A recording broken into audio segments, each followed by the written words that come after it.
Hi everyone, and welcome to the third event in the webinar series in preparation of the 8th Mediterranean Forest Week. I'm Carola Chiusi from the European Forest Institute, and I'm very happy to welcome you today for this webinar.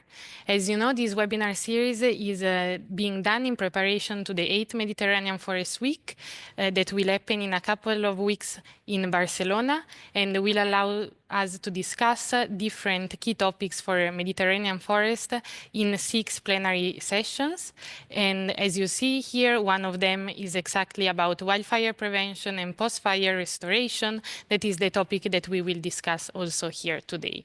And the idea is that all the discussion that we'll be having here today in this preparatory webinar, together with also the discussion that happened in other preparatory webinars and will continue happening in this webinar series, will contribute to the discussion during the week, and also during the everything that will be discussed during the session with the keynote presentation, the panelist discussion, and the poster session will feed then in the roadmap that will be discussed during the event. So I just want to take some extra seconds to invite you, if you have not done it already, to watch the recordings of the 2 webinars that we have done in the previous weeks, and of course to attend the 3 ones that will also happen in the future. And you can find all the relevant links in our website. And I'm very happy now to introduce the Towards Fire Resilient Territories webinar and leave the floor to Carolina Gallo that will moderate this webinar forward. Thank you very much.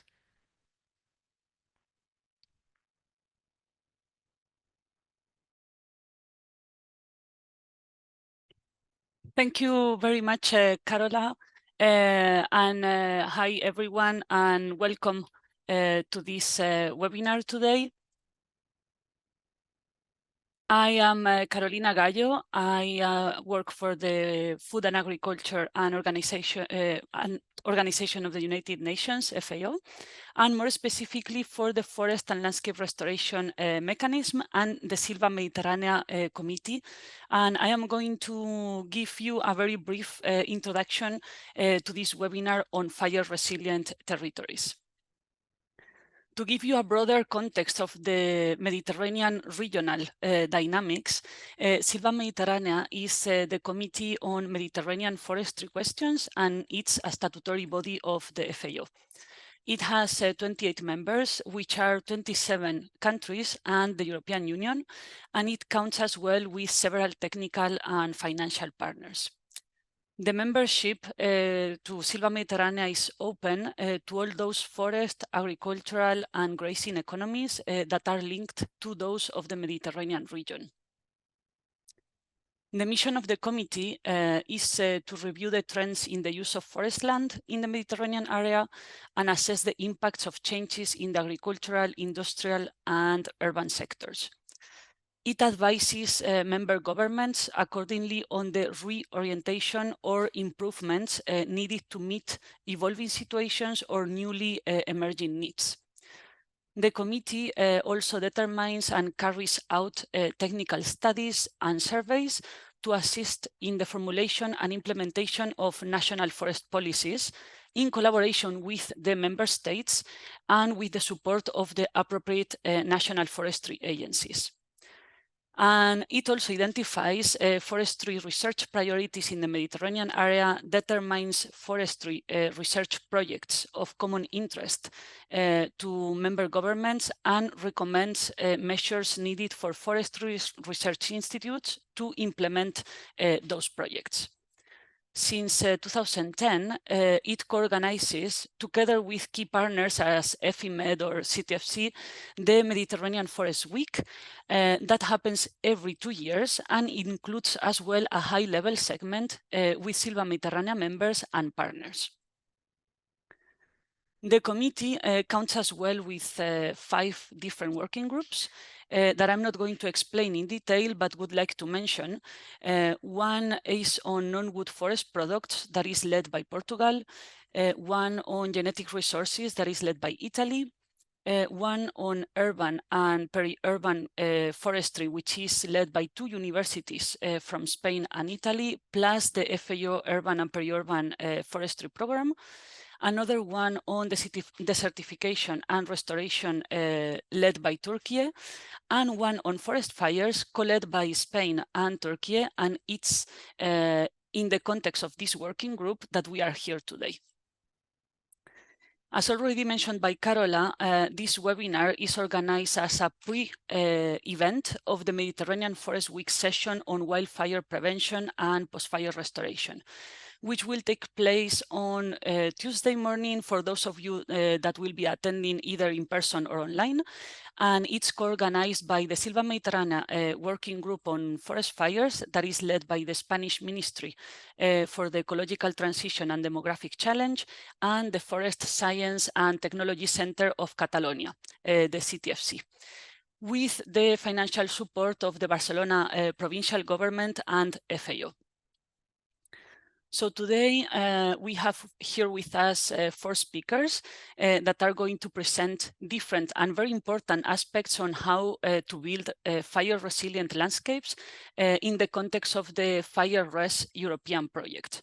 So we will have first Palaiologos Palaiologou from the University of the UAEGEAN in Greece, then Eduard Plana from the CTFC, Conceição Colaço from the Higher Institute of Agronomy in Portugal, and finally Elena Górriz, also from the CTFC. After each of the presentations, we will have a few minutes for questions and answers. And now I am going to give the floor to Palaiologos to start with the presentation. The floor is yours. Thank you. Hello, everyone. Give me a minute to share my screen. Are we good? I think yes. Okay. So the topic of today's presentation is how we design resilient landscapes and integrated fire management in the context of the FIRE-RES project. This is a collaborative work conducted by the University of the UAEGEAN. I'm affiliated with the Agricultural University of Athens, and also with our partners in the community of wildfire innovation, which is an innovative concept introduced into FIRE-RES in order to bring players and key stakeholders into the decision-making process of where this fuel treatments project will occur. So we know for sure, we are all coming from countries, that there are a different number of new national strategies, all aiming at reducing wildfire, the fuels that lead to large wildfire events, in particular in rural and forested landscapes. Same policies have also been applied in the United States, and all in mind because we don't have enough resources anymore to combat all these wildfires. So we need also to balance the large suppression efforts that we are making as countries and get something different in how we manage the landscape. So there's a number of projects, but all use an ad hoc decentralized approach to prioritize investment in fuel reduction projects. What does that mean? That there is probably a lack of how we control where these fuels occur on the landscape. We give money to regional offices, we give money to regional forest service districts, but we don't have a centralized control. And this is a large problem. It is not a problem of a province. And sometimes we say, okay, democracy is good in some aspects, but in wildfire, the approach is that we need a central government to find the best places to place the fuel treatments in order to achieve the best goal, because the funds are not unlimited. And there are some gaps. We don't have a specially explicit strategic plan. We see that in Greece. We don't know where these fuel treatments occur, and also how they choose these fuel treatments, and whether our forest service districts have tested alternative fuel investor strategies. And what about trade-offs? What do I win and what do I lose if I go to one place? I may reduce the wildfire risk to a community, but I don't get enough timber in order to fund further our fuel management properties. So the success will also depend on local interpretation of national policies and correctly identify high-risk areas. That's another problem. Where are the high fire-risk areas? Do they have maps? Do they have all the information? And this comes FIRE-RES. We need to fill out this gap and tell advise our municipalities or forest service districts where they should prioritize this investment that can reduce fuel treatment. So what we are doing, we combine stochastic fire simulation because we want to know where fire starts and how they are transmitted in the communities or the protected lands. Without wildfire simulation, we miss a key component, a key formation in how we should design this fuel management projects, where we can stop the fire, where our investment can make the most difference. And we are using a special optimization algorithm. It's a toolbox called FIRE-RES. It's been officially used in many cases in the United States. It's part of their policy. And our innovation is to bring this tool and this concept in Europe in 5 living labs, 4 in Europe and 1 in Chile, Greece, Spain, Portugal, and France. For those who probably want to see where they can find this FIRE-RES simulator, there are already 27 published case studies in Europe and elsewhere, and you can find it and more information in this webpage. Feel free to ask me if you want some close connection with the consortium that runs FIRE-RES. Now, what is FIRE-RES? What is the key core software that we are using? It uses heuristics. It tests every stand as a seed of a project centroid, grows a project, adding adjacent stands that meet a treatment threshold. Let's say that we need 100 projects, 100 hectares each. So it can create 100 projects and it won't exceed the threshold of 100 hectares of each project. What it does look for, the highest objective stand is added from all neighborhood candidates. So where, let's say if we have 10 stands and each stand has a different set of wildfires that exposes a community, where is the stand that fires that ignite there expose more communities? So this stand is prioritized and is selected first. And then we add the second best, the third best, and we create the project. It is repeated until the specified number of projects is identified. That's how we are doing. And there are also weighting factors that control the shape of the project. So we might want to have circular project, or we might want to create a fuel break. That's also another thing that we do. So how we see where are these stands? They are not the actual stands that we are using in forest management plans, but instead we are using the Korean land cover backbone data, which is a project of landscape fragmentation that shows parts of the lands that owns a certain characteristic, that share a certain characteristic. Okay, what we are doing next, we remove non-forested areas. We cannot apply fuel treatments there. We cannot apply fuel treatments in high slope areas, especially in most of the Mediterranean countries. And we want to access them by roads, not more than 500 meters away. We don't want to create new roads in forested landscapes, and of course, not be recently disturbed. For example, in Catalonia, from the 3.2 million hectares of the total area, 1/3, 1.1 million were available for receiving fuel treatment. So we are targeting where we can make a change, because there are parts of the landscape that produce wildfires, but we cannot do anything, or we can do very little things with questionable efficiency. And each parcel is populated with the mean fire size of ignition and other information. So each parcel, each of these stands has information. What is the percent of the problem that can we treat if we go to that stand? Okay, and this information can vary depending on the country. So let's see the Portugal experiment. This is the experiment, work that is conducted in Portugal by my colleague Bruno Aparicio. Their question was, can we create a special explicit fuel treatment scenario for Portugal? And what they were looking for, optimized treatment for each of the national goals. They set 3 national goals. Schedule the allocation of treatments. Show me 100 projects. Okay, I give you the best 100 projects. Let's go then and divide them and apply 10 of these equally sized projects in one of each year. And we create a 10-year plan. We also analyze the trade-offs and test the effect of alternative allocation strategies to municipality. What, instead of going throughout the country, I limit it and say, okay, you're going to get 5,000 this forest district, and then we go through with a democratic way. Another 5,000. This is the business as usual scenario. We usually divide our money equally. That's how we do it in Greece, equally across the forest service districts. And then we optimize and compare with random sequence of project. Is prioritization more effective? I'll give you an example. What does that mean?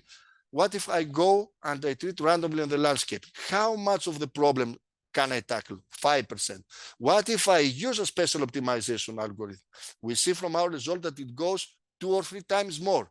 That means that there is value in prioritizing where we place this fuel treatment project. And how we populate these stands, we get information for fuel for fire simulation, like ignition probability, like exposure of the communities, like the biomass or the carbon. It's some of the objectives that we are using, or even we are using information like exposure of the protected areas, and each stand is populated. We set 4 scenarios. One is the random one, business as usual, random allocation of the same treated area, 10,000 hectares. What do I get? This percent. And this is for comparison. And then we go through the efficiency scenarios. Let's go and find the best project across the whole landscape, Catalonia, Northern Portugal. And then we go through the equity scenario. What does that mean? Allocate, as I said earlier, the same amount of treated area in each municipality or in each forest service district to see what we can get. And then we also run another set of runs to see if there are trade-offs between different objectives. And the results, to keep track of time, I have, I think, 5 minutes, less than 5 minutes.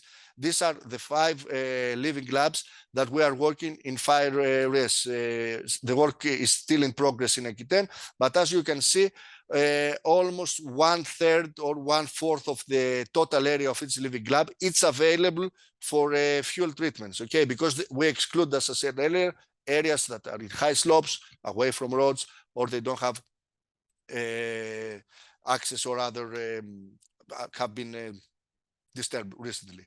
So does fuel treatment special optimization have any value? Simple, these 2 runs. What they show, we compare the same colors, okay? In the first, we see the pale green line, and in the other one, the dark green line. It's for the same objective. What is that objective? Protective of protected areas exposure, where the fires that burn our protected areas are coming. And we see that if we do a random allocation, we tackle almost 4%, 5% of the total problem. But if we specially allocate them and find the best areas, we can go for the same treated area up to 20% of the project. But you can see that we need to treat a lot of land, almost 50,000 hectares.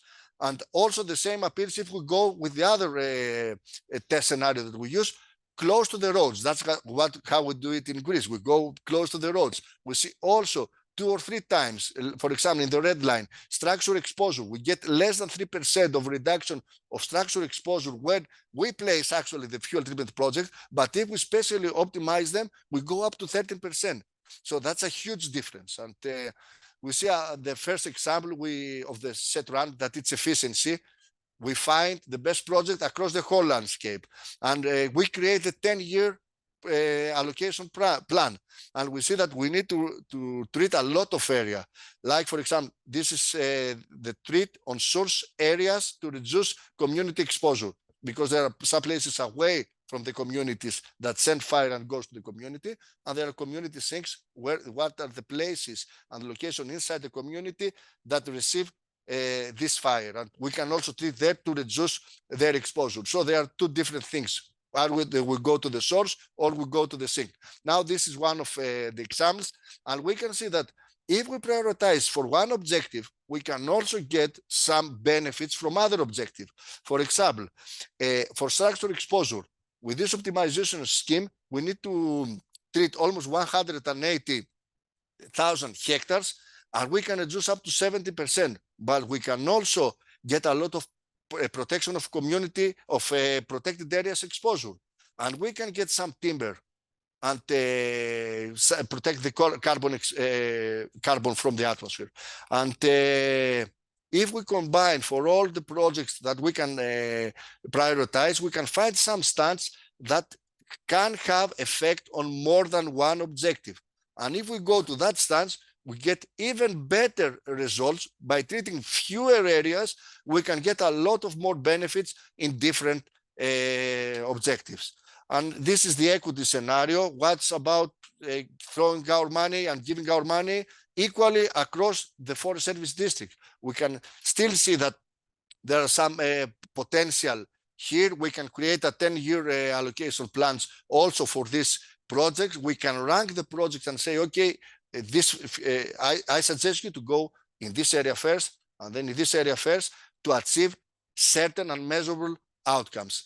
And also we did the same thing for these 3 objectives that we prioritize in our example on FIRE-RES, and we can see again the same pattern.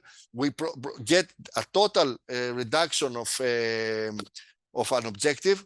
We attain a lot more with fewer hectares burned. For example, 50,000 hectare burns, it can give us up to 4 or 5%. That it's more than the business as usual scenario that we are using. And we can also test, and I conclude, I have 1 more minute, I conclude my presentation. We can also test for trade-offs. So if I go to a specific set of projects and I treat on that location, what do I win and what do I lose? And we can find a lot of trade-offs between different Forest Service districts or different municipalities. And we see that example also in Greece, in the Peloponnese, that between community exposure sources and the biomass, we can see that there are sharp trade-offs. You go to some areas up in the forest and you can get a lot of timber, but you go where the community exposure happens and you don't get a lot of biomass. So you cannot fund further your projects. To conclude, most efficient allocation of treatments will leave out investments to many municipalities. So we can give a lot more money and we can treat a lot more area and we can achieve a lot more goals. There are some trade-off between some of these objectives, and the random scenario demonstrated value of prioritizing hazard reduction investments, and they don't have any better results than the prioritized one. And what are the next steps? To conclude, the treatments are not a long-term land use change pattern. We need to invest more in silviculture to expand the domestic and wild herbivory in the shrubland and do the pastoral burning, something that is not very much allowed in Greece, only legal, and emphasize on crop production that has low flammable species. We see that example in Douro Valley in northern Portugal last year with our partners from FIRE-RES, where inside the fuel breaks, they have planted vineyards. So fuel treatments can give us good results, but we can solve up to a point of that problem. 100% of the problem cannot be solved because we exclude a lot of areas from receiving fuel treatments. And thank you for your attention, and feel free to ask me any question if something was not clear to you. Thank you very much, Pal.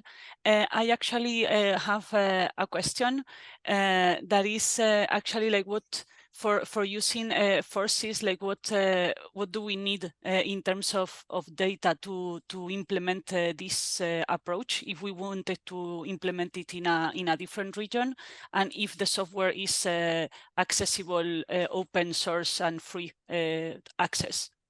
So thank you. To answer, thank you for your question. To answer from the second one, yes, it's free, it's open. The R version of the code is uploaded on the GitHub, so you can get more information and just type Forces Consortium and you can get the information, or you can send me an email or Alan Ager, and we can give you the software and you can run the test. Now, the hard part is how you create this data, because it took us a lot of time, and you need some geospatial processing skills in order to get this information inside the stands. And that's the tricky thing. You can get the stands from the Korean backbone data, they are free, or you can create virtual stands like hexagons. It's the application that they did in the United States. If you create your stands, then you can start populating them with slope, average slope of each stand, distance to road, and then get the biomass map. We have created one in FIRE-RES and average the biomass of each of these stands. And by start populating this data set, you can create country-wide data. They have created this data for the whole United States. It takes some expertise, but there are a lot of information that they can share with how you can go and create. And there is a general technical report that explains step by step the process. You just need some geospatial skills. Okay, that's very good to know. I guess it's also like a very lengthy process anyway. Yeah, like hopefully we can get more information from the project. I don't know how we're doing with time. Do we have time for another question, or shall we just move to the next presentation? Pau, I don't know if... One very short question. We still have time for one more, but yeah, we can also move to yeah, the next maybe one. one curiosity as well, like now that we were talking about all this need of data and some of the requirements that Pal was mentioning about geospatial information, do you think that it would be possible also to expand the scale of implementation of this project? Because now you're working on specific areas, and I don't know if that could be something possible to extend to other countries or a more regional level, for instance, for the Mediterranean. Yes, it can be expanded, but we need to take care of one thing. We need wildfire simulations. That's the limiting factor. If we don't have wildfire simulation, and I'm not talking about one fire or where this one fire, we need thousands of simulations, saturate a landscape with wildfire so that we can have all the potential ignition points and the potential spread to communities or the protected areas. If we have a large set of wildfire information, then the sky is the limit. We can expand it across countries, because as I told you, you can create a slope from a dam. It's readily available. You can create the stands. You can get roads from open special consortium, the open OSM maps. You can get most of this data, but you need to have the simulation. And this is the only limiting factor. As long as you have the simulation, we are done. And one last advice before we conclude. In FIRE-RES, we have created a landscape file that enables all end users across Europe to run wildfire simulation for every region. This is a product produced by FIRE-RES. So if you want to run simulation with FlamUp, MTT, FSIM, or whatever other simulation, these data are available for you, are free of charge, and you can run your simulation, and then you can create your special explicit special optimization models for fuel treatments. Thank you. Thank you very much, Pal. Very interesting. I'm sure that we will have time also during the Mediterranean Forest Week to keep discussing. And I'm going to give the floor now to our next speaker, that is Eduard Plana, and we'll be talking about inclusive and coherent fire risk governance. Please, Eduard. Thank you very much, Carolina, colleagues. Thank you very much for organizing this webinar. Thank you very much also for or very glad or very happy to share this with such an amazing colleagues, and also the important work you're doing from Silva Mediterranea Working Group, Carolina, FEO, and obviously with the support of the ministry. Sometimes I was just, when waiting for my presentation, I was thinking most of us are dealing with this topic for a lot of time ago.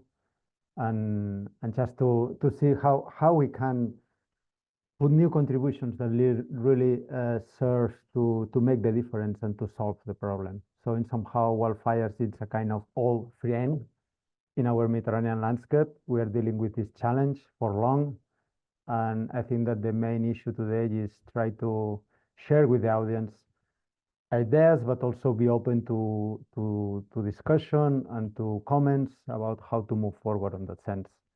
Let me know, I guess that is now in presentation mode. Then I will move. Well, my presentation will be, since time is short, more at conceptual level. I think that the previous one was an excellent presentation about how technology can help us in decision making. But at the end, everything we are trying to do on the land needs this governance framework where to be developed. And these different policy landscape, policy tools, in somehow should be there as much as possible to help us to implement integrated wildfire risk management. Obviously, I guess that most of the audience is familiar with the topic, but in any case, I just wanted to highlight 2 or 3 basic ideas which is clearly influencing decision making.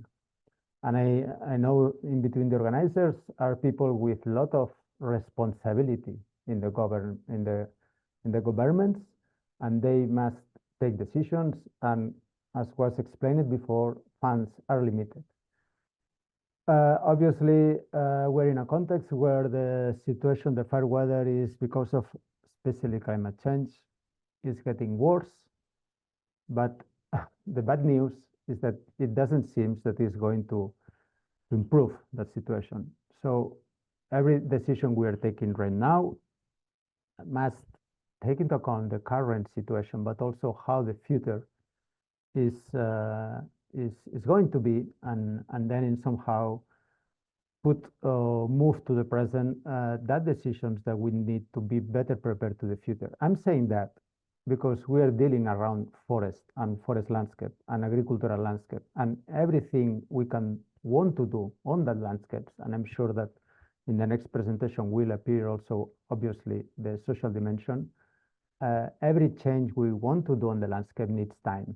And sometimes we are losing this timeline perspective. On the other hand, obviously, we are in this trend of increasing severity. Fire risk is extending to new territories. This is obviously around Europe, but also within the Mediterranean. And this means that the needs that decision makers needs to face are increasing, not only in terms of wildfire, but also in terms of multi-risk. Obviously, today we are dealing about wildfires, but there are many other natural hazards that are being increased due to climate change and climate-related risks, which makes that many different agencies into the governments are requested to be more efficient and cost-efficient in what they do to mitigate and to adapt. So some of the main, or just an important idea also, is that don't lose this perspective of that we are facing a set of climate-related risks together with wildfires. And once more, and this is the new era we are dealing with. So I'm just putting these two examples. Conceição, sorry for, I mean, this is a very, I'm going to say nice, but obviously it's not nice, but it's representing very well where we are. So fires obviously are not anymore burning only trees, but are also impacting, as the Paleo say perfectly, is impacting in citizens, is impacting in buildings, in villages, but is also impacting in economies. And here is where we are. And this can have a crucial impact on, obviously, in Mediterranean areas where touristic sector is so crucial in many territories. And fire is at the level of affecting the decision of families in North Central Europe who are start rethinking about traveling to the Mediterranean because it's too dangerous. This happened with the wildfires in Greece, Paleo, you probably remember, 2 years ago, and it's going to happen more and more. The other issue, obviously, Paleo, you talked perfectly about trade-off. The other issues about what to do with Natura 2000 are going to conduct these fuel treatments within protected areas or not.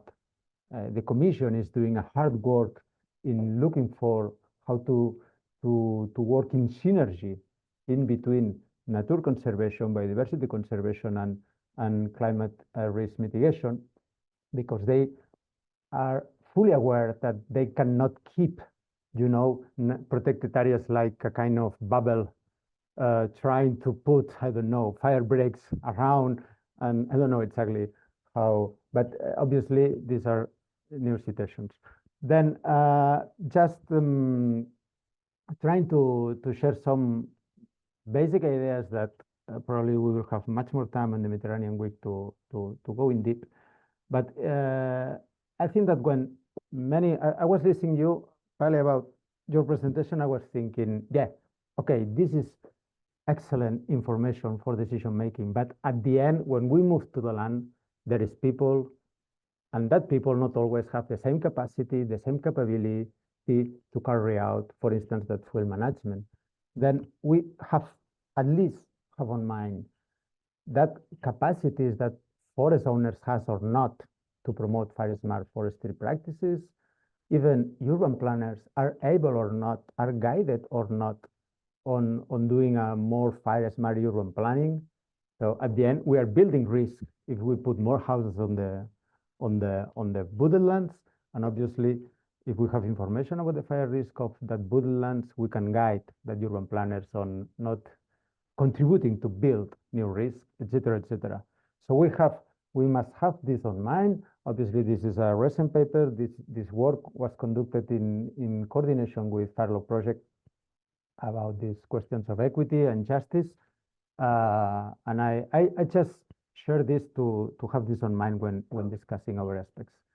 Obviously, policymaking affects a lot wildfire shape or wildfire presence on the landscape. In the Mediterranean, we could say that we are dealing right now with a risk, for instance, of wildfire interface that probably in many countries was built 30, 40, or 60 years ago. And probably was built when they decide to put houses in the middle of the forest for urban planners, etc. Are they taking part right now on the fuel mitigation or fuel reduction activities or wildfire risk reduction activities? So also have this in mind, because we are talking about governance, who owns the problem, but overall, who owns the solution? Are we involving spatial planning or urban development departments in funding that fuel treatments that you show, Pale, when trying to reduce exposures? Are we having on mind wildfires when planning vineyards, or could we have this on mind when planning the agricultural policy or any kind of mosaic landscape, etc.? And obviously new, well, let's say trade-off, because at the end, we need a green transition. We need to put a lot of infrastructures in terms of wind turbines, in terms of solar panels, but there are more and more happening new fires due to these new infrastructures on the land. And then we should at least guide that private actors to build these infrastructures on the land with the appropriate mitigation measures. But on the positive side, so also we can look for synergies, obviously, in terms of this is a live project quite relevant in the reintroducing the burnings for nature conservation. So looking for the synergy between fuel management and nature conservation, or for instance, this is a very important issue in the Mediterranean. So how we can merge both objectives, both targets of having more resilient landscape in terms of wildfire reduction, but at the same time that forest management is providing better water provision, which is scarring more limited resources. So yeah, this is a picture of the policy landscape around that we could say around wildfire risk management. Yeah, I say a picture because probably all of these policies at European level is the first that come to our minds as an expert, let's say, on wildfires, etc. And then we can see some, as I said, probably some potential synergies and dysfunctions or conflicts or incoherences. So obviously, if we are planting trees and we are not planting trees, having into account the wildfire risk, we can generate more wildland-urban interface problems. At the same time, if we are promoting a bioeconomy strategy that, together with the promotion of wooded natural resources or forest products, at the same time, we are, as you said, promoting that bioeconomy in that areas that are a priority for reducing the risk and exposures, maybe the cost of fuel treatments will be reduced. But this needs just not working in silos and just trying to put together that policies in terms of bioeconomy, together with that agencies in charge of risk reduction, and look for this kind of synergies. Obviously, measures we can implement are absolutely linked to the reduction of hazard exposure vulnerabilities, and also can be organized around the disaster risk reduction. Yeah, this comes from a project, DG Eco project. Why relevant this project? Because this project was funded by the Civil Protection General Directorate on the European Commission. And what I mean with that, because from the DG Eco, they are fully aware about the need of having this resilient landscape as a way to be better prepared for the current and the future wildfires we must face. I think that most of the things are here are quite clear in our mind. So there are many synergies and many opportunities to put together different targets around wildfire reduction. Resilient landscape is not only providing the protection against damaging wildfires, can also provide, as I said, bioeconomy, can also provide natural conservation, can also provide protection from other natural hazards, etc., etc. The big challenge is how to really put this on practice on the land. Just moving to the end, I said before that probably when we make a picture of the landscape of policies, we think first on forestry and agriculture, etc. But I really suggest to expand a bit our mind on that, in the sense that, for instance, the issues in terms of air quality and health, this is and will be more and more a worry in terms of policy making. So how the impact of that fires, that smoke in health. But I'm saying that not just as a way of just highlighting something really new, quite obvious, that one. But I mean that normally when we are trying to, let's say, sell the product about the need of having resilient landscape, as I said before, just have on mind all the multi-benefits of having the resilient landscape and improving the citizens' health. It's one of them. What this picture is showing is in somehow can be used as a base of organizing that governance multi-actor panel. And I'm obviously here thinking in multi-agencies, in wall of government action. So as I said before, who owns the risk, who owns the solution, and then probably is in the core of forestry administrations, of fire service, etc., to lead the strategies around wildfires. But probably we will make a better work if we are able to integrate all that agencies, which at the end, maybe in somehow are contributing to the risk, but at the end are taking benefits from having resilient landscape. And this can escalate and can make our needs and our demands better be implemented. Just for finishing, we conducted an analysis on all that policies you see before. We contrast about how that policies are considering or not the principles of integrated wildfire risk management. And just I'm going to share here my last, this is the last slide and my last comments. And we see that globally that integrated wildfire risk management principles is well considered and addressed within the policy design. Wildfires are basically considered all around all sectoral policies. I'm telling that at European level. This is a research we did in FIRE-RES project, but obviously we are now downscaling that research in different living labs. But what we see is that in the policy text, there is a poor, almost lacking presence of concepts like integrated fire management, the role of beneficial fires, nature-based solutions for wildfire disaster reduction are not fully developed in the policy text. Neither almost the extreme wildfire event concept is in. And this is important for us as a fire community. So sometimes our solution is very clear on our mind, but we also need to have to consider how that policy landscape is, are that solutions there or not, are percolating or not. It's important to say that sometimes in the policy text, the reference, for instance, of beneficial fires is not, but yes, in complementary guidelines. Yeah, moving really just, I hope that I'm on time still, but in any case, basically one of the main highlights that we noted is that, as I said, the policy framework is ready for support the implementation of integrated wildfire risk management, but basically what sometimes is missing or sometimes that or something that could help decision making is provide or to complement that policy, with appropriate guidance. For instance, all that I know that in some countries there are very nice experiences in looking for collaboration with private actors in the electricity sector, or as I said before, in the urban planners, for instance, so providing them with guidance to be able to promote urban developments without building new exposures or reducing at least the vulnerabilities.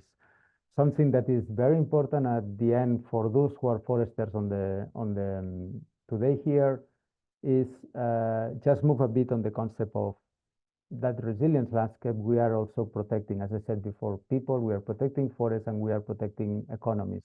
That wildfire protection function, as every one of us has on mind when dealing with flood protection or avalanche protection in mountain areas, how that managed forests and landscape are providing protection can be a big driver for not only decision making, but also for looking for funding.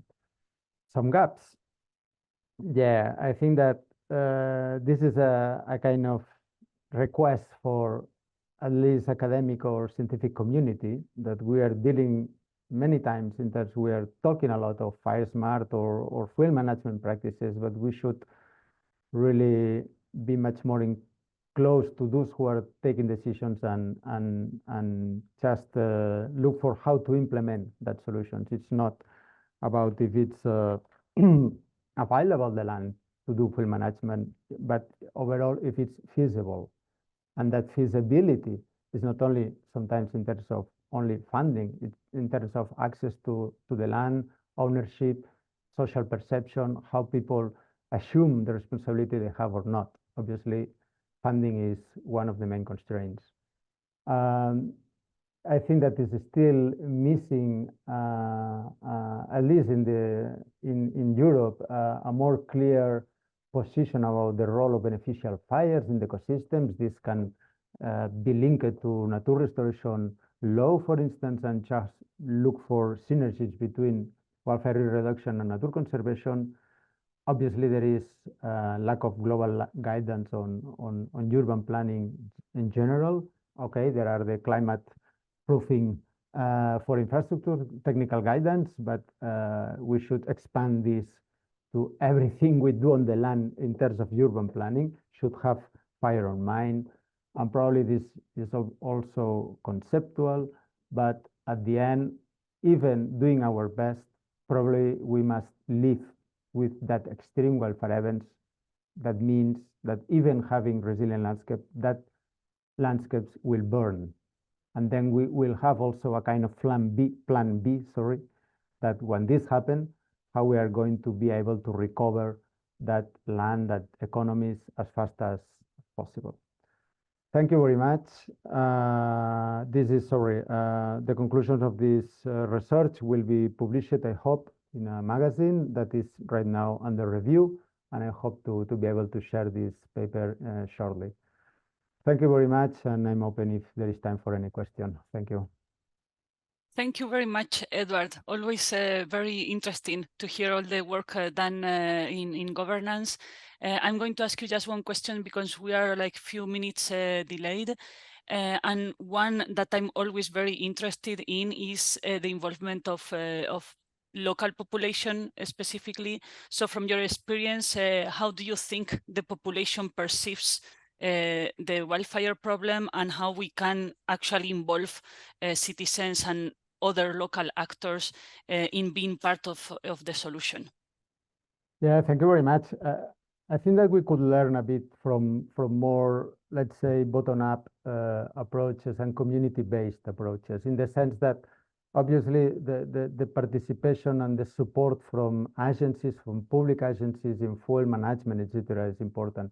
But in some times when we are just providing the solution from top down, we are losing the opportunity to involve the local actors and let them decide about the level of risk they want to live. Obviously, everyone wants to live in a safety landscape, but we should, let's say, look us in the mirror and be able to tell people, okay, guys, the situation is becoming much more difficult. Maybe we are not going to have funds for everything. And then we should discuss and look for your collaboration. You are talking about citizens, but for instance, the adaptation strategy is requesting private sector to move forward and adapt their economies to the climate risk, obviously considering wildfires in between. So is someone knocking the door to the touristic sector to ask them for a kind of contribution in terms of investment to ensure that the sustainability of the activity for the next years? I'm not saying shift the responsibility directly to them, but at the end, look for this kind of collaborative frameworks where from the public administration, we are providing security, safety, legal issues, for instance, facilitating the contact with the forest owners, etc. But at the end, you as a private, individuals or economic sectors, you also must do some contribution. I think that we need to do some step forward on that sense, because as was said before, public funds are not able to reach every need we have. Thank you, Carolina. Thank you, Eduard. I'm seeing that we have some questions on the chat, but as we are a bit delayed, we will keep those for the discussion during the Mediterranean Forest Week. And I'm going to give the floor now to Conceição, that is going to present to us the educational platform. Please, Conceição, the floor is yours. Thank you. Let's see. Here's the presentation. First, thank you for the invitation. It's quite interesting and good to be here and share our thoughts with you. So we have talked already with our colleagues about the landscape, so models, scenarios. Now with Eduard, with governance. And now we are going to talk about society and how do people perceive and how we can communicate this context that are the wildfires and look into FIRE-RES or the extreme wildfire events. And well, the first thing that we need to think it is, well, we want to create resilient societies. And for doing that, we need to relearn to live with fire. And now this is a topic that it's really burning. It's something that there are a lot of people talking about this, but at least for me and for the academia, what does it mean to say that we need to relearn to live with fire? So the first thing, and it was funny to see how the paper, the journal that Eduard presented, should we go on holidays to Portugal? Is that safe? Well, first we need to be aware of the risk. And many times society, so the citizens, they are not aware that the risk of wildfires, it's everywhere, and in the Mediterranean, we are starting to have, well, bigger season length with a big wildfire risk, with very high wildfire risk. Then we need to understand fire, understand why it happens and how it happens and what we can do to deal with it. And this understanding, it's not that easy for people to have it, because fire many times it's not included in the schools, or even in our talks we talk a lot about firefighting, but we don't talk about how we can prevent, and that is something that we need to change. Another point it is that we need to accept, well, fire, it's not going to disappear. It has been in our planet since we have vegetation and we have oxygen. So this means that it will continue, but it is up to us. It is up with the private sector, with land managers, with academia, and with all the society, how we can deal and mitigate the effects of fire. We need to be prepared. So one of the things that we saw and that we are seeing throughout the Mediterranean and in the countries that have a lot of fires, it is that we need to know how to be prepared if a wildfire occurs. How can I be prepared in a way that the damages, the losses, the impacts that we have, how can we decrease the degree of the impacts? And then we need to be safe. So we need to learn how to deal with a fire, how to put myself and my family, my colleagues, friends, my community, how can we be safe? And that when we talked about creating that fire education platform, it was a little bit with this in mind that we decided to create that platform that now we are going to explore. So the main goal of the platform, it is to improve communication. And in reality, there is a lot of information in a lot of websites all over the world. But if we look for some easy and accessible information that we can gather real fast, in reality, it's very hard to find the information that we want. So our goal it is that this information about fire can be easy and accessible to everyone. And because of that, we are working in a platform that it's made with the community and for the community. So we are taking into account the needs, the motivations, expectations of the target audience, that it's very broad. But we are also working with different groups in a collaboration effort, and that we can co-design that platform in a way that it's quite easy and accessible really to everyone. And because we have been putting fire aside from our lives, in reality, since the 20th century, we are trying to ban fire from our reality, and people are becoming really apart from fire. In this platform, we are expanding the concept of fire, art, and culture, because in reality, human beings always had some relation with fire, and so we want to recover some of those practices, some of those arts and cultural practices that are quite important. So in here, this is only the prototype of the platform. We hope that in February it is already in place that everyone can explore. And Fire Explorer, it will be the name of the platform.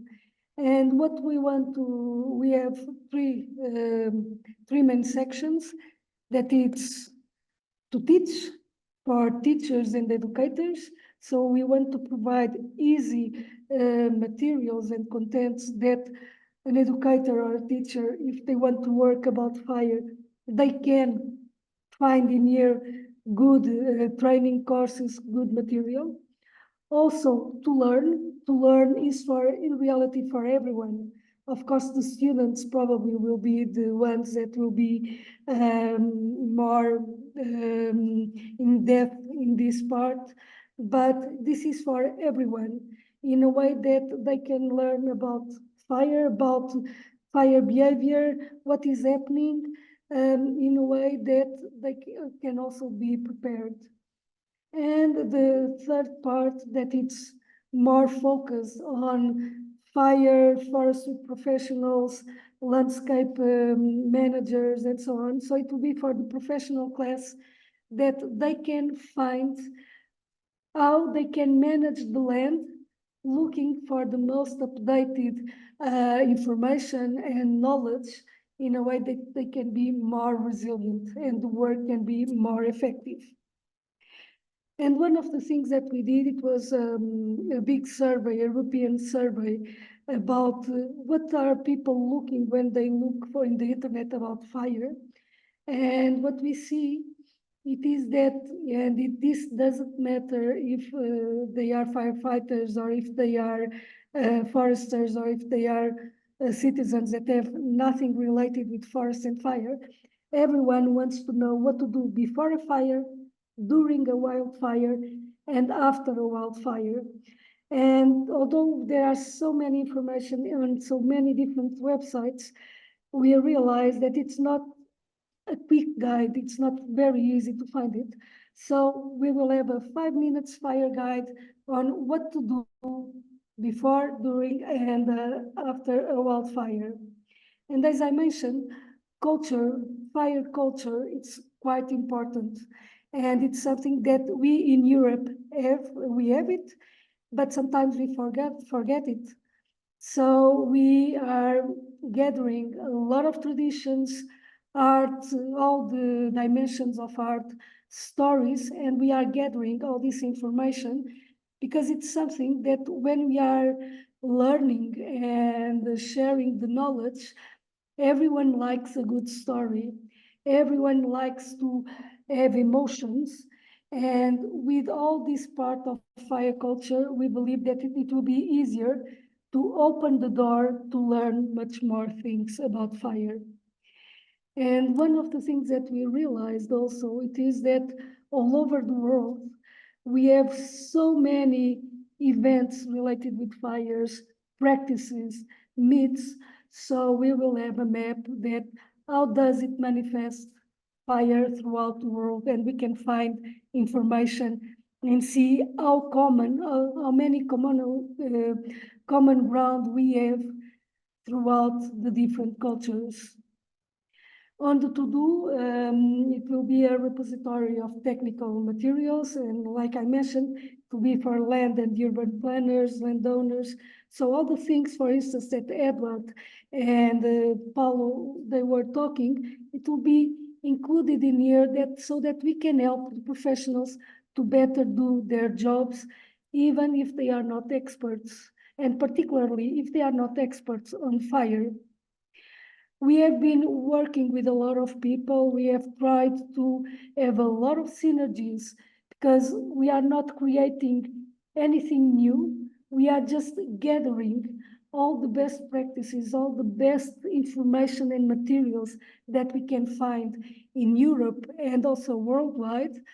So, for instance, in this part of To Teach, we will have several pedagogical resources, interactive exercises, video classes. And for instance, we have been working with an Erasmus Plus project that is EduFire Toolkit that created contents for teachers and for students how to work with fire. How can we learn in a project-based learning? How can we learn with fire and also engage with the community? And with that, how can we implement different actions and learn, but at the same time, be more resilient? In the part on to learn, that it's more related with the basic fire information, a lot of people was asking, so, but what is happening now? If we have a fire, where is the fire? What can we do?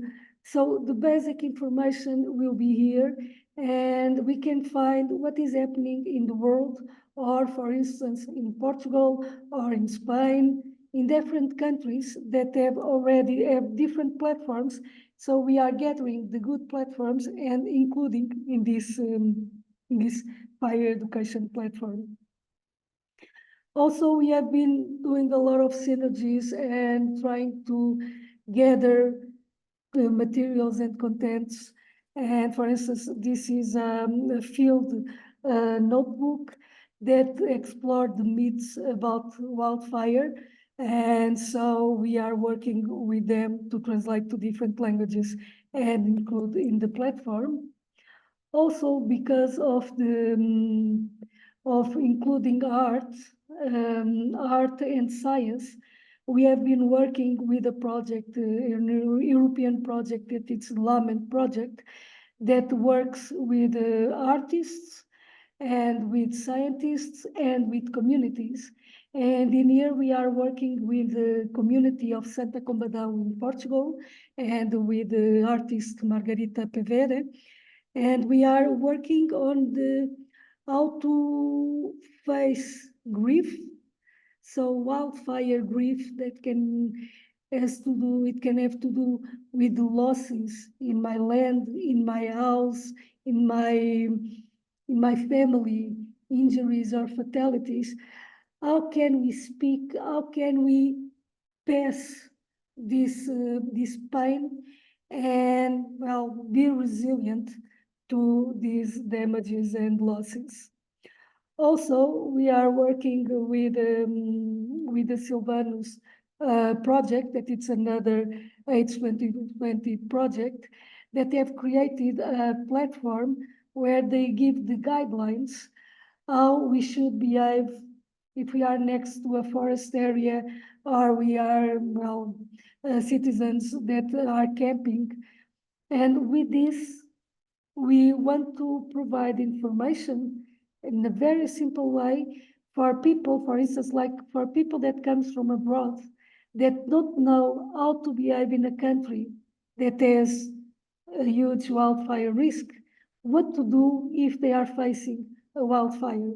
So all this will be together in a platform that we hope it will help people to, in reality, to live better and to become more resilient and more aware of all these well, wildfire problems that are occurring everywhere.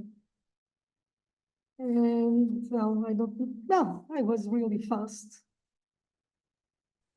Thank you, Conceição. Yes, we are like just slightly delayed. I'm just going to ask you one question that I'm seeing on the chat that I think is quite relevant. If the platform is foreseen to include as well some material for people with disabilities, so for instance, like sign languages and other type of language more inclusive. Also, for instance, instructions about what to do in case of a fire. For instance, if you have at home someone with a wheelchair. Thank you.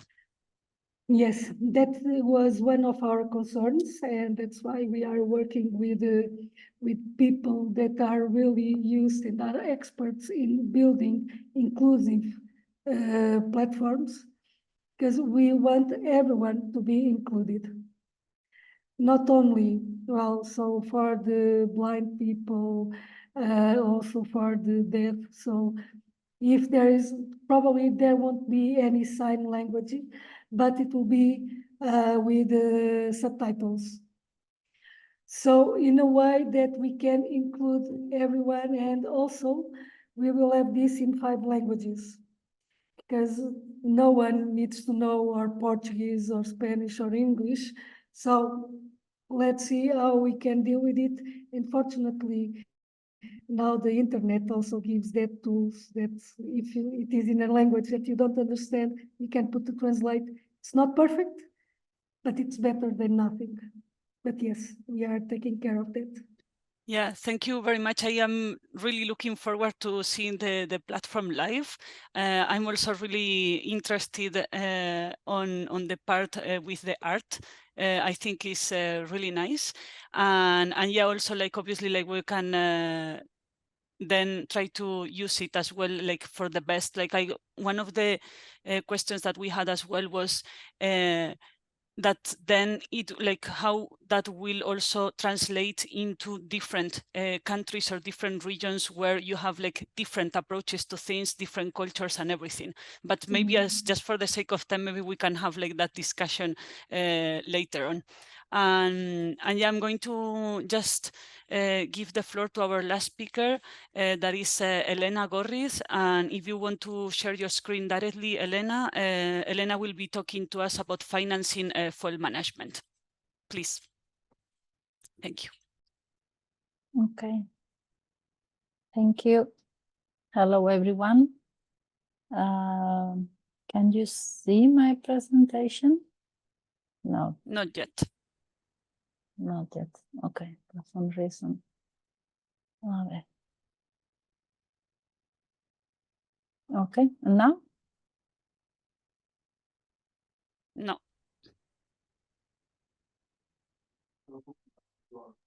Vale, porque yo lo estoy completando. A ver. Ah, okay, I understood why. Sorry. Now? Now, yes, Elena, thank you. Okay, sorry. So thank you for the opportunity, and let's try to close the webinar with some further reflections on the economic side of this story, which I think Eduard and Conceição have already mentioned quite a few things. So maybe I will be fast in some aspects. And first, I would like to start with what is understood as economic resilience of shocks. And actually, if we talk in a strict sense, it refers to the speed of recovery. But actually, when we think on how to manage wildfires, the risk of wildfires, we tend to think on what can we do prior to the shock. And that's because most of the reason why the speed of recovery is shorter or longer has to do with the landscape configuration and the fuel that is accumulated in the landscape, right? So that's why we are going to focus on that as one of the factors that we can control. What can we do prior to the wildfires? So we can have some pre-emergency cost, and this is what typically we see in many places, that we have what we call pre-suppression infrastructure or some other defensive costs, that what they actually want to do is to reduce the impact in the emergency and help the responders, or we can have even insurance premiums, but they are not actually affecting the fuel amount. So that's why we can shift into other type of approaches that are those who actually take into account the fuel and why to reduce the fuel, because this is going to influence the fire intensity, as Pal has mentioned before, creating land discontinuities or just reducing the amount of the energy that is going to be released, and therefore the severity of the losses. So what do we expect if we invest or if we put money into prevention in the sense of what can be done prior to the fire? Is because we expect that we might have less economic balance. It's a lower economic balance because we are putting money on right now in some mitigation measures, and the effectiveness of them might be uncertain because we never know whether the fire is going to occur in the future or whether the severity of it will be as strong or as soft as we might expect and our landscape is prepared to. But what we expect in any case is that the speed of recovery will be shorter because the impacts might be shorter, right? So that's let's say the economic reason behind them. So which are options for fuel management? So our fuel management, if we focus on the forest itself, it might depend on the forest and stand status, and this is quite obvious for foresters. This might not be so obvious for non-foresters, which tend to see the forest is green. Yes, but within the forest we can see different stages of the forest, and then some of them might be already mature and might be already profitable, and especially if there is a market nearby, if there are some products demanded, if there is silvicultural labor, and the nature conservation laws allow for harvesting, then we might have some market that already reduces the fuel accumulation, the sense of the biomass that is present in the forest, right? But then we might have medium-age forest, which their profitability might vary a bit, and it might depend also in whether there has been some preliminary works, silvicultural works there that have been pruning, or the quality of the wood is relatively good or not. And then this might have one price in the market or another. and this might make that the profitability of that silvicultural work is good or not, or is sufficient for the forest owner. But then we might have a bunch of juvenile forests whose profitability might be close to zero or even negative, depending on the forest. So I would like to focus on this type of forest because this is actually what we find in the northern Mediterranean, in the Mediterranean Europe, where there is more and more farmland abandonment that we are facing a lot of expansion of forest naturally. This if we take into account the forest, but then what do we do with these loss-making forests? We might suggest, and this was a proposition of a study that we did some years ago, analyzing which are the costs of effectively implementing some fire prevention, so passing from a current passive management to a pro-fire in the sense of reducing the fire risk, and which would be the cost for the forest owners and which will be the opportunity cost of changing the management from its mainstream, which would be the abandonment or just punctual extractive approach, to something that would be more reducing in a recurrent manner the fuel load in the area. And we found that that was effectively negative, and even the opportunity cost was even on making the management more negative. So that would mean that the forest owners, from the forest owner perspective, they wouldn't be very motivated to do something that is going to be negative for them. But this contrasts a lot with an economic valuation study that we conducted in parallel that actually highlighted that there is a positive social demand for those works, exactly. And that was 9.2 euros per adult in Catalonia per year, something like they would be willing to pay. So that's why if we contrast the opportunity cost of the forest owners with what the society is willing to pay, then we could see whether a payment is feasible or not. Yes, so we were trying different amounts and we end up with a potential payment of 120 euros per hectare in year, which would mean near 5 euros per adult. And I am talking about figures of 2016, so this would need to be updated. And this was showing that this would achieve two things. One is that the social profitability, so the social value will be still positive. So still we are not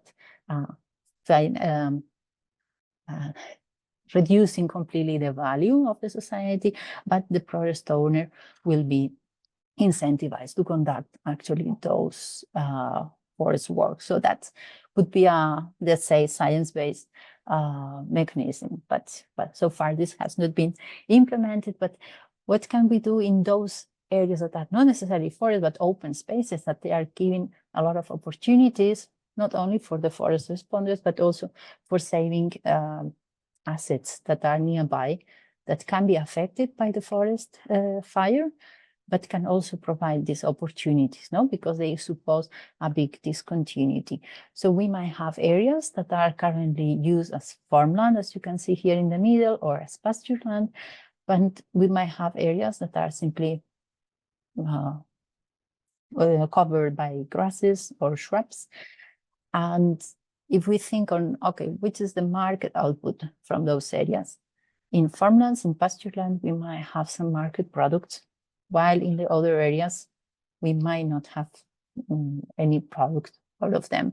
So what is left in the left side, in the left-hand side, this would be 100% defensive cost, while in the other, we might have production, this meaning that the market is providing some inputs, some income for those who are managing those lands. And actually, we would like to have as allies. So, but this again has some preconditions. We have to have nearby agricultural produce markets or processing markets from them.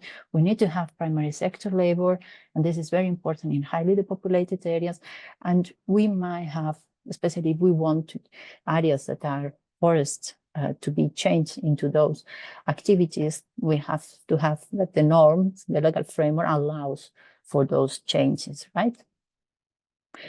And this is one example that we can have here in Catalonia. We have several examples of municipalities that follow a law, a regional law that says that the latest houses need to have 25 meters buffer without trees and with low vegetation, and they can do two things. So the mainstream is that they do mechanical bush cleaning, and this means this has a regular cost for the municipal budget, or we can have some sort of nature-based solution, which could be controlled grazing with a shepherd, and this would mean less cost for the municipal budget, because this person will combine not only input from the contract that they have with the municipality, but also some market benefits. This would be the so-called bioeconomy pathway in the way Sven Bunder and colleagues are proposing this type of interventions. And who finances? No, because this is the tricky point as well, how to raise the revenues for maintaining these activities. We can have, for example, pasture lands in massifs, which is done already also in Andalusia, in Valencia, in Canary Islands. This is a general population benefit, so that would justify a general public budget intervention. While when we go to these buffer areas in the violent urban interface, it's very clear that we might have some local population, and within the local population, some homeowners that benefit more than the rest of the population. So in some areas, they use the general municipal budget, but in some municipalities, they have started to even put some specific taxes for those houses that are benefiting the most from these buffers. Yeah, so it's an earmark tax that goes in the end to pay this type of interventions. But what is critical here is what is in the legal framework, where is the responsibility for this type of field break or buffer areas maintenance. Yeah. In other type of products, so the profitable crops, but we might have non-profitable crops. Some profitable crops, they might be maintained by themselves, and then this is not right. So the private market benefit in principle would solve, let's say, the issue, but we might have crops with uncertain profitability, and I'm thinking especially in mountain agriculture, which very often have troubles to make a proper living, even with the common agricultural policy subsidies. And that's why there are some initiatives, and here we put one that we are promoting from FIRE-RES, that are labels that can highlight that those the products that derive from those plantations, their crops, can be recognized that they are contributing to the resilience of the landscape.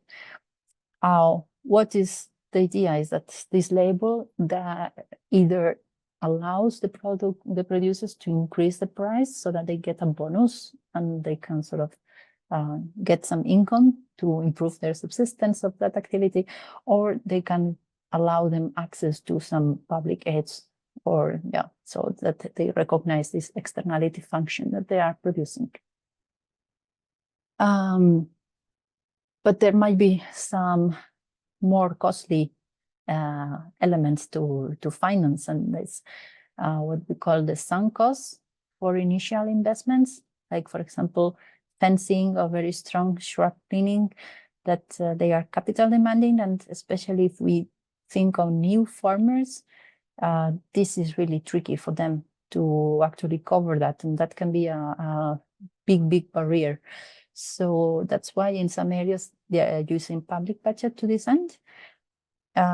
These need to be profitable medium to long-term projects, while what we see is that in some areas this might be not always ensured.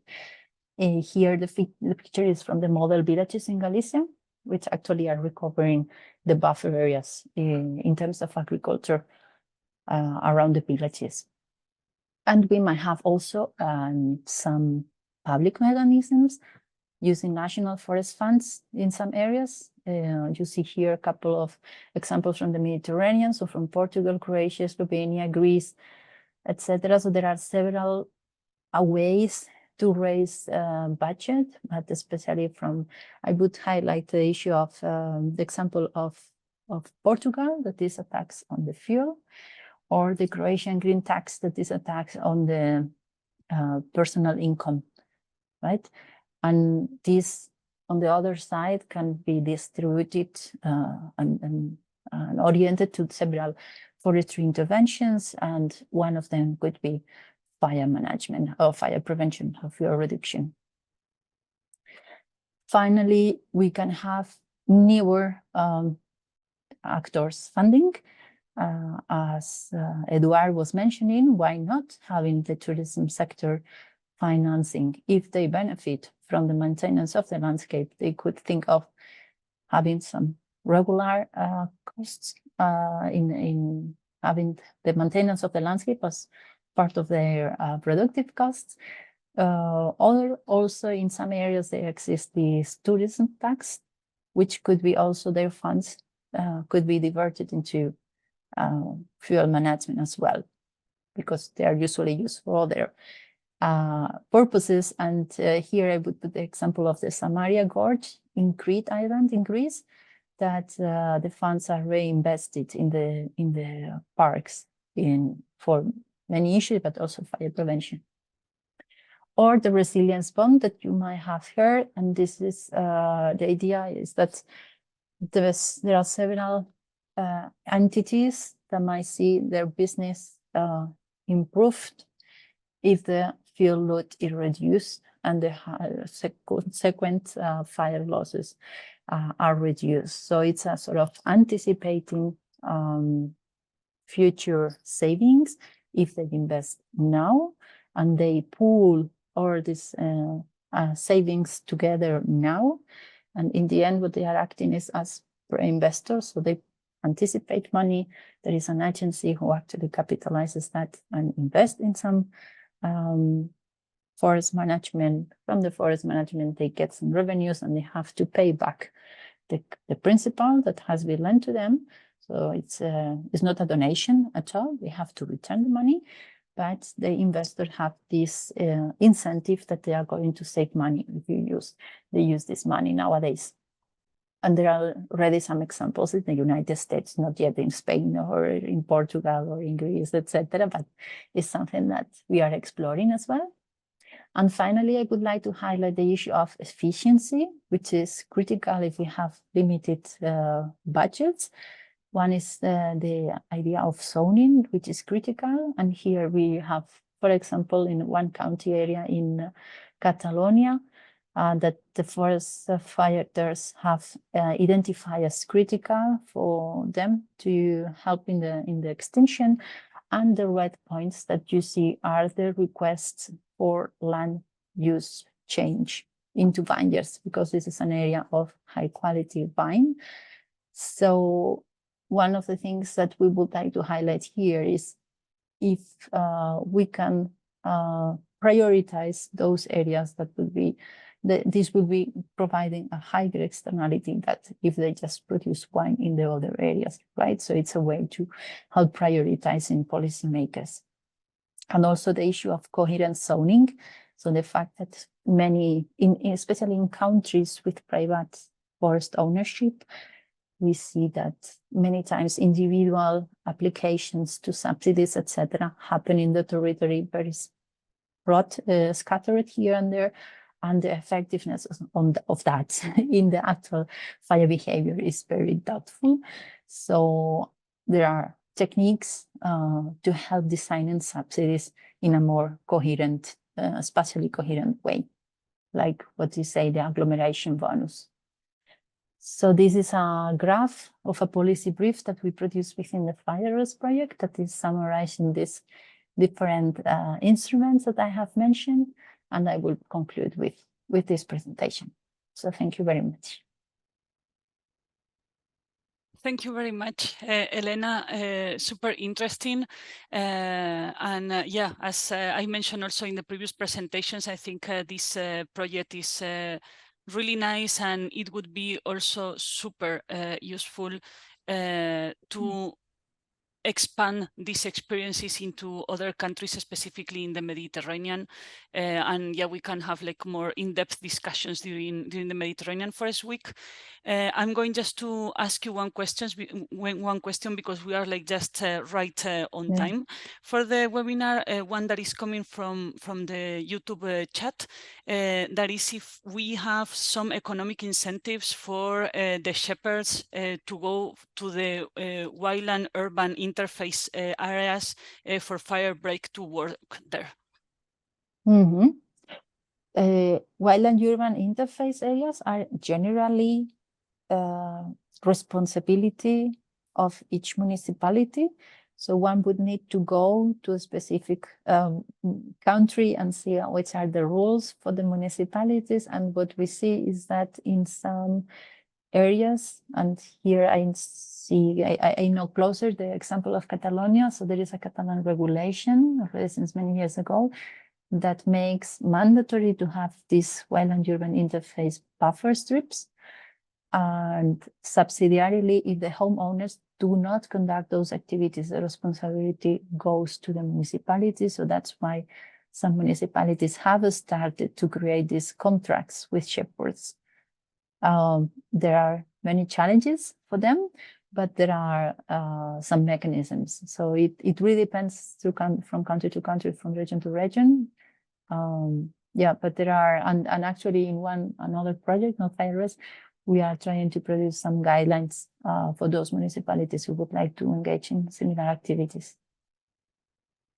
Yeah, thank you. It's always like that little challenge that we have with the replicability from one area to the other, because even maybe in the same region, one municipality works totally different than the other one, right? So yeah, it's at least good that these things are happening, that is being discussed also with the local shepherds and everything. So yeah, I think I'm going to close here because we're just yeah, like right on time, and I thank you, all the speakers and also the participants we had online. And I really hope to see you all in a few weeks in Barcelona, where we can continue with the discussions. Thank you very much.